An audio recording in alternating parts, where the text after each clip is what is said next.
네, 이하진의 전라도 이야기. 오늘은 어떤 이야기 준비하셨을까요? 자, 오늘은 우리 정읍에 있는 충렬사 이야기를 해드리겠습니다.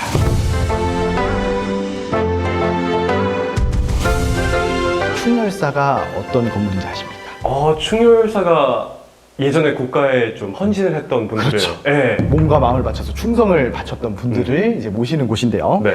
이 충렬사는 각지에 있습니다. 각지에 있는데 이제 임진왜란이라든가 이 병자호란 같은 큰 전란에서 이제 목숨을 바친 분들을 많이 모시고 있고 네. 그 외에도 많은 전란에 우리 군연이 희생하셨거나 공을 세우신 분들을 모시고 있죠. 네. 정읍에 있는 충렬사는 누구를 모시고 있는 곳일까요? 잘은 모르겠는데 누구일까요?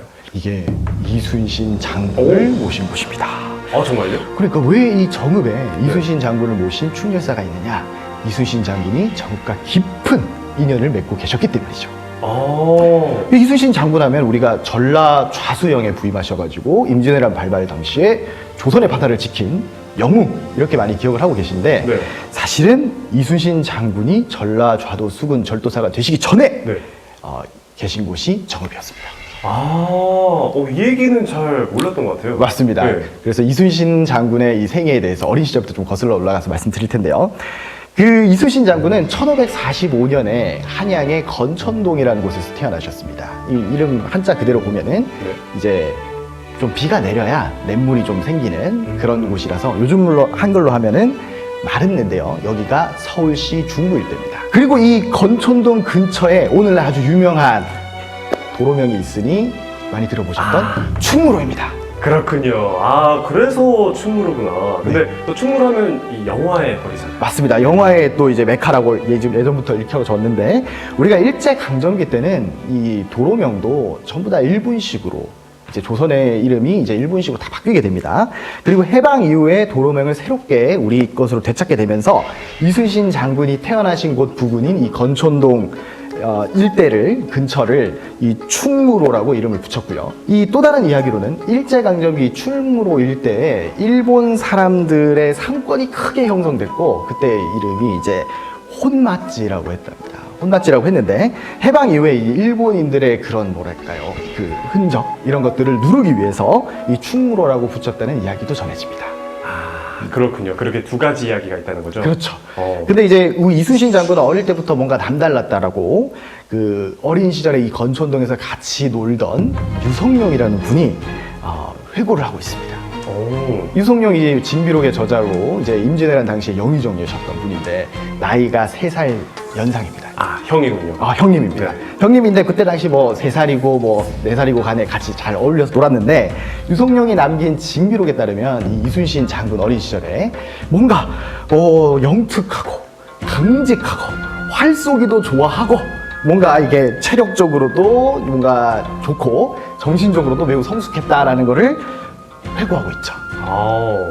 이순신 장군은 어릴 때부터 떡잎부터 달랐다. 그렇습니다. 이순신 장군이 이렇게 성장을 잘 하셔가지고 방진이라는 분의 따님과 혼인을 하게 됩니다.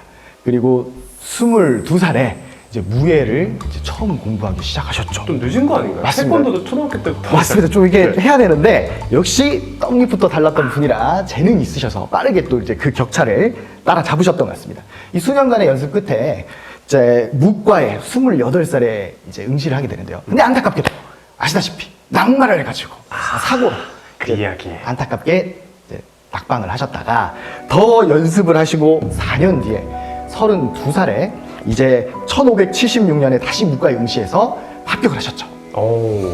혹시 그때 좀 높은 순위로 합격했을 것 같은데. 우리가 문과에서 이제 장원급제다, 그러니까 제일 1등을 했다 하면 이제 무계라고 하는데요. 네.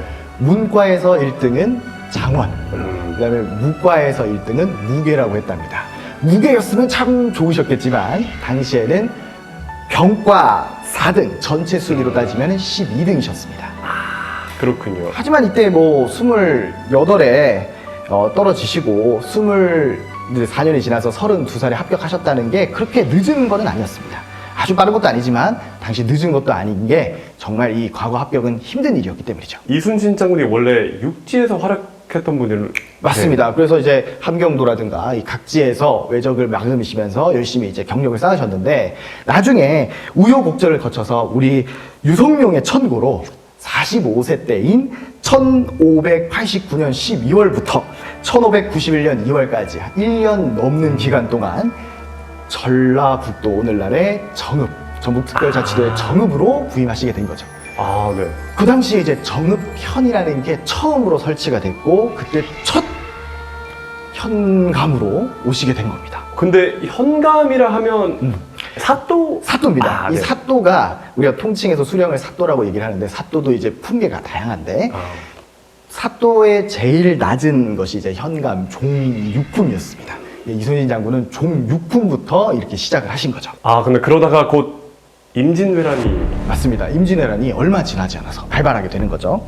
그런데 이 처음으로 군관이 아니라 이 문관으로 부임하셨던 이 정읍에서의 시기가 그래도 이순신 장군의 생애를 통틀어서 그래도 좀 평화원하고 평화로웠던 시기가 아닌가 이렇게 생각이 듭니다. 이 이순신 장군은 가족 사랑도 각별을 했는데요. 이순신 장군의 형님들이 계셨는데 일찍 돌아가셨습니다. 근데 이제 형수님이랑 이 조카들이 있었죠. 이 이제 처지가 난망한 이분들을 그냥 둘 수 없다 하여 이 부임지에 같이 모시고 와서 이제 본인의 가족들과 이 형님들의 가족까지 같이 이제 살게 해줬던 거죠. 주변 사람들도 이게 뭔가 식솔이 많이 있으면 여러 가지 부담이 될 텐데도 불구하고 워낙 또 이제 선정을 많이 하셨던 것 같습니다. 그리고 이때 조카들을 잘 이렇게 어떻게든 키워주고 그랬는데 이 조카들이 은혜 갚은 까치가 돼서 임진왜란 때 최전선에서 이순신 장군을 도와서 복무를 했던 그런 이야기가 있습니다. 아, 그렇군요. 정말 참 군인 집안이었네요. 맞습니다. 네. 이 이순신 장군이 이제 정읍 현감에서 갑작스럽게 전라 좌도 수군 절도사로 올라가는 이야기를 해드릴 텐데요. 이 당시에 47세까지만 해도 종육품 현감이었던 이순신을 갑자기 정삼품 전라 좌도 수군 절도사로 급승진을 하게 되는 거에 또 기여했던 게 또 유성룡이죠. 어떻게 보면 정말 초특급 승진인데 맞습니다. 좀 반대는 없었나요? 사실 엄청난 반대가 있었습니다. 우리 실록에 보면은 이순신의 이 승진과 관련된 기록이 많이 나오는데요. 선조는 이순신을 빨리 승진시키고 싶었으나 당시 사관원이라는 곳에서 막 반대를 제동을 받고 옵니다. 너무 빠르다. 너무 빠르다. 그래서 거절의 의사를 막 피력을 하는데 정읍 현감에서 그래서 진도 군수로 옮겼다가 또 다른 벼슬로 옮겼다가 그리고 이제 정삼품 전라좌도 수군 절도사로 옮기겠다 이렇게 했던 거죠. 약간 편법이라면 편법인데 이제 현감에서 바로 가신 건 맞습니다. 근데 그 사이에 서류상 행정상 승진이 이렇게 있는 거죠. 어쨌거나 그 단계별로 승진시켰다. 맞습니다. 그러니까 이 승진 또 이면에는 놀랍게도 이 선조가 적극적입니다. 이게 우리가 생각할 때 선조라는 임금은 이제 임진왜란 당시에 이순신과 관계가 별로 좋지 않은데 이 전라좌수사는 절대로 안 된다는 이 신하들에게 이순신이면 충분히 감당할 터이니 관직의 고하를 따질 필요가 없다. 다시 논하여서 그의 마음을 동요시키지 말라. 이렇게 얘기할 정도로 그러면서 여러 가지 이렇게 푸시를 했던 것이 이 선조였죠. 근데 선조가 그래도 그건 잘했네요. 맞습니다. 이게 이제 임진왜란이 발발할 즈음이 이제 다가왔기 때문에 뭔가 국제 동향이라든가 이런 걸 보고 우리 조선 측에서도 나름의 대응을 하고자 실력 있는, 능력 있는 사람들을 전방에 배치를 하려고 했던 것 같습니다. 다만 일본의 전면 침공까지는 예측하지 못했다는 것이 우리가 임진왜란 초창기의 패착이었던 거죠.